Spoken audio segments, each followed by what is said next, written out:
होता है चुनाव में वैकेंसी के लिए ही होते हैं।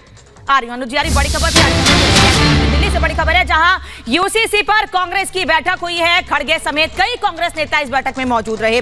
यूसीसी की रणनीति पर चर्चा की गई है कि आखिर कांग्रेस की रणनीति इस पर क्या रहेगी। आम आदमी पार्टी की ओर से मिले जुले सुर सामने आ रहे हैं। कभी कहते हैं सैद्धांतिक तौर पर हम समर्थन कर रहे हैं, वहीं दूसरी ओर कई दूसरे दल भी है यही बात कह रहे हैं कि यूसीसी का समर्थन करते हैं, लेकिन कुछ बदलाव उसमें होना चाहिए। हर्षवर्धन जी, बैठक तो हो रही है, लेकिन इस बैठक में नतीजा क्या निकलेगा? क्योंकि मुझे ये खबर पता चली है कि हिमाचल प्रदेश से ये आवाज सामने आ रही है कि यूसीसी का समर्थन करेंगे। नाम नहीं लूंगी नेता का मैं।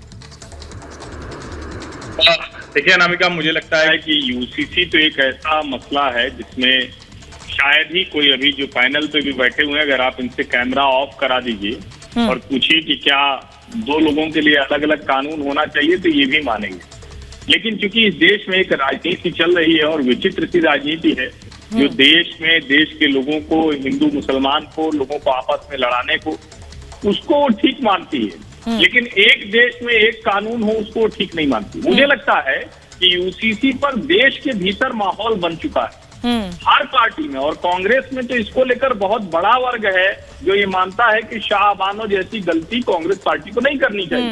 बिल्कुल ठीक, एक बड़ा वर्ग है। तो मुझे लगता है कि ये अभी जिस तरह से प्रक्रिया चल रही है, उत्तराखंड एक पायलट प्रोजेक्ट के तौर पर सामने दिख रहा है, जो थोड़ी बहुत आशंकाएं होंगी वो भी इसके बाद खत्म हो जाएंगी। और मैं ये मानता हूं कि हर समझदार व्यक्ति इसके समर्थन में खड़ा होगा और राजनीतिक दलों पर भी दबाव बनेगा कि वो इस तरह की राजनीति खत्म करे। 75 वर्ष हो गए स्वतंत्रता के, जो नीति निर्देशक सिद्धांतों में संविधान सभा ने रखा, अब उसको पूरा करने का समय। ठीक है, आ रही हूँ और मेहमान मेरे साथ जुड़े, लेकिन एक और बड़ी खबर, फिर ग्राउंड जीरो से मेरे सहयोगी वैभव जुड़े, उनका रुख करूंगी और सबसे रिएक्शन भी लूंगी। बड़ी खबर बता दूं आपको, आदिवासी युवाओं से मिल रहे हैं प्रधानमंत्री नरेंद्र मोदी। फुटबॉल खिलाड़ियों से संवाद कर रहे हैं इस वक्त प्रधानमंत्री, और इसके पहले तस्वीर हमने आपको दिखाई कि गांव में जाकर किस तरह से आदिवासियों से मुलाकात की प्रधानमंत्री ने, और अब आदिवासी युवाओं से मुलाकात कर रहे हैं। यानी कि सबकी बातें भी सुन रहे हैं और अपनी बात को भी सब तक पहुंचा रहे हैं, फिर चाहे वो युवा हो या आदिवासी समाज के दूसरे शख्स भी हो।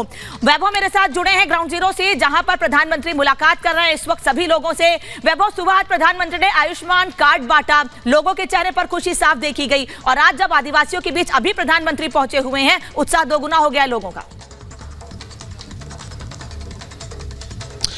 अनामिका, बिल्कुल, जब से प्रधानमंत्री नरेंद्र मोदी शहडोल पहुंचे हैं तब से लोगों के अंदर उत्साह जो है वो देखने को मिल रहा है। हम इस वक्त लालपुर में मौजूद हैं, जहां पर सभा का समापन हुआ है, और यहां से तकरीबन 5.4 किलोमीटर दूर पकरिया गांव, जहां पर अब वो लगातार आदिवासी समुदाय के लोगों से मुलाकात कर रहे हैं। तमाम लोग इस वक्त हमारे साथ मौजूद हैं जो प्रधानमंत्री नरेंद्र मोदी के इस कार्यक्रम में यहां पर मौजूद थे। आपसे मैं बात करना चाहूंगा, जिन गारंटियों का जिक्र प्रधानमंत्री ने किया, आपको लगता है वो गारंटी देश के हर एक नागरिक तक पहुंची है? कितना प्रधानमंत्री नरेंद्र मोदी की बात